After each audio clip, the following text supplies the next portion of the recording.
Hello student. তো আজকে আমি তোমাদের পড়াবো হচ্ছে কেনা বাসি বাও বড়াই কালিনী নৈকুলে বড়ু চণ্ডীদাস।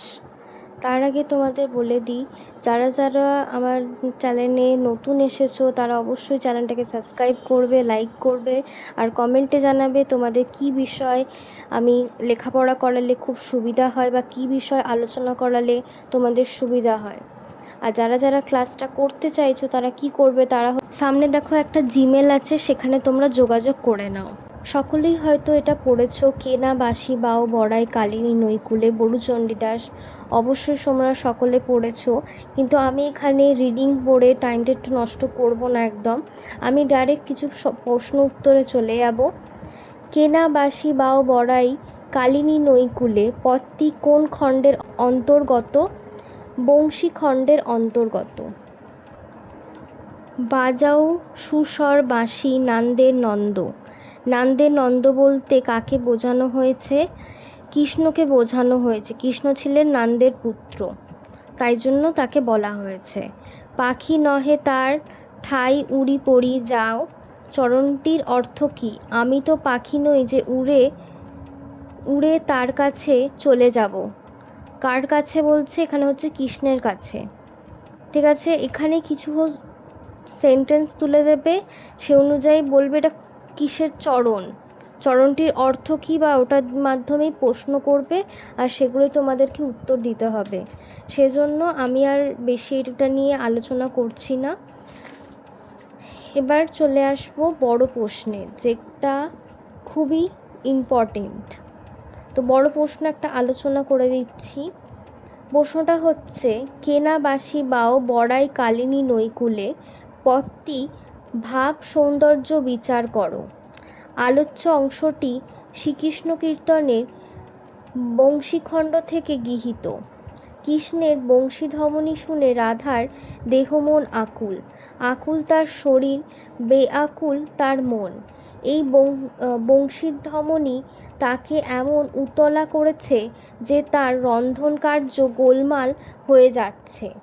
বাঁশি যেন তাকে গৃহ থেকে বাইরে যাবার আহ্বান করছে। বংশী বাদন কৃষ্ণের পায়ে আন্ত সর্বপণ করার ব্যাকুল আকাঙ্ক্ষা জেগেছে তার। কৃষ্ণের কাছে কিভাবে যাওয়া যায় তাই তার একমাত্র চিন্তা। রাধার মনে হয় সে পাখি হলে গোপনে উড়ে যেতে পারত আকাশপথে, তাহলে পথ ভ্রমণের সম্ভাবনা থাকতো না। সে আকাশ থেকে কৃষ্ণের অবস্থান দেখতে পেয়ে তার পায়ে আত্মসমর্পণ করতে পারত। সে পাখি নয়, তাই কৃষ্ণের কাছে যাওয়ার তার পক্ষে সম্ভব নয়।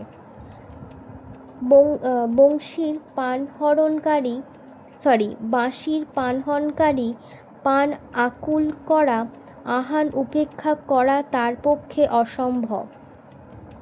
কিন্তু সে কিভাবে সাড়া দেবে? রাধা উপলব্ধি করে একমাত্র পৃথিবীর অভ্যন্তরে প্রবেশ করতে পারলে বাঁশির আহ্বান থেকে নিজেকে রক্ষা করা সম্ভব।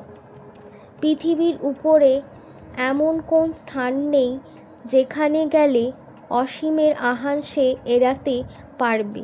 একমাত্র পৃথিবী বিদীর্ণ হলে তার মধ্যে প্রবেশ করে আত্মরক্ষা করা সম্ভব।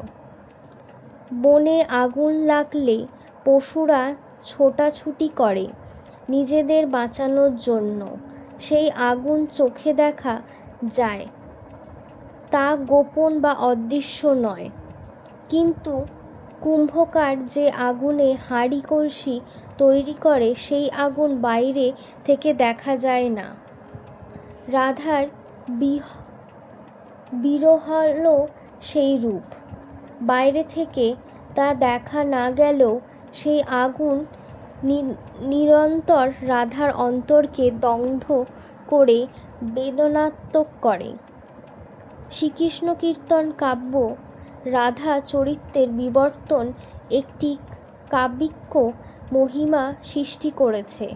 কাব্যর প্রথমে যে রাধার পরিচয় আমরা পাই, তা দেখি রাধা প্রচণ্ড কৃষ্ণ বিদ্বেষী এবং তীক্ষ্ণ বুদ্ধির অধিকারী এক আত্মমর্যাদা সম্পন্নকারী, তিন ভুবন মনোমোহিনী কনক পুতালি রাধার সৌন্দর্য মুগ্ধ হয়ে কৃষ্ণ যখন তামুক উপহার দিয়ে তার প্রেম ভিক্ষা করেছে, তখন তৃপ্তরসে সে ফেটে পড়েছে। কৃষ্ণকে দেওয়া সব উপহার সে পায়ের কাছে ফেলে দিয়েছে। তারপর কৃষ্ণের প্রতি তার ধিক্কার ও গঞ্জনাকে প্রকাশ করেছে। স্বামী গর্বে গর্বিতা রাধা ধৃত আত্মমর্যাদা সহারে বলেছেন, শেষ পর্যন্ত কৃষ্ণের প্রতি তার এই তীব্র বিরাগ ধীরে ধীরে গভীর অনুরাগে রূপান্তরিত হয়েছে। এই বিস্ময়কর পরিবর্তনের ইতিহাস কবি বড়ুচণ্ডীদাস দক্ষতার সঙ্গে অঙ্কন করেছে। প্রথম পর্বে অন্নভিক্ষা কিশোরী কৃষ্ণের দেবত্বে আখ্যাহীন পরকীয়া প্রেমে একান্ত অনিচ্ছুক, কিন্তু শেষ পর্যন্ত দানখণ্ড, নৌকাখণ্ড, ভারখণ্ড, বানখণ্ডের সুদীর্ঘ পথ পরিক্রমা শেষ করে রাধা যখন বংশীখণ্ডে উপনীত হল, তখনই তার কণ্ঠে উচ্চারিত হল, কেনা বাঁশি বায়ে বড়াই কালিনী নৈকুলে। তখন মনে হয় বিদীর্ণ হৃদয় রাধার বেদনা যেন শতধারে উচ্চারিত হয়েছে। স্পষ্টতরই বোঝা যায় এখন কৃষ্ণের কাছে আত্মসমর্পণ করার জন্য সে একান্তভাবে উৎসুক। তাই সে বলেছে, কৃষ্ণ কামনায় আমার মন শুষ্ক হচ্ছে, অন্তর শুকায়ে মোর কৃষ্ণ অভিলাষে। পদটির মধ্যে দুটি অলঙ্কারের সন্ধান আমরা পাই।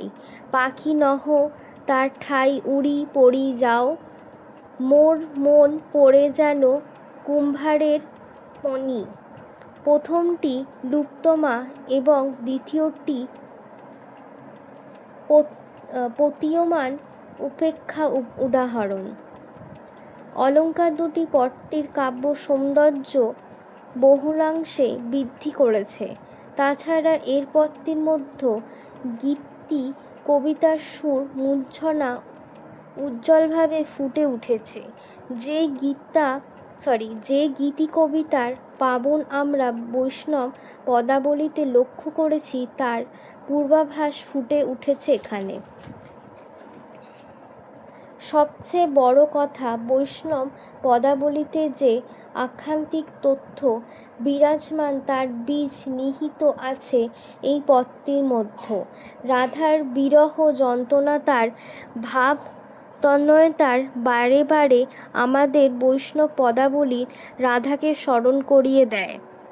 প্রমোদ নাথ ঋষি মন্তব্য করেছেন, শ্রীকৃষ্ণ কীর্তনে রাধার যেখানে শেষ পদাবলী, রাধার সেখানে আরম্ভ। শ্রীকৃষ্ণ কীর্তনের ও পদাবলী রাধাকে যথাক্রমে বৈষ্ণব কাব্যর পূর্ব রাধা ও উত্তর রাধা বলা চলিতে পারে। উক্তিটি যে যথার্থ তার প্রমাণ কেনা বাঁশি বাও বড়াই কালিনী নৈকুলে। এখানেই আমাদের একটা প্রশ্ন আলোচনা হয়ে গেছে। তোমাদের আর কি কি প্রশ্নের উত্তর আলোচনা করতে হবে অবশ্যই কমেন্টে জানিয়ে দিতে পারো। যদি ভিডিওটা ভালো লাগে তাহলে লাইক শেয়ার সাবস্ক্রাইব করতে একদম ভুলবে না। নেক্সট ভিডিওতে তোমাদের দেখা হচ্ছে। Thanks for watching, bye bye.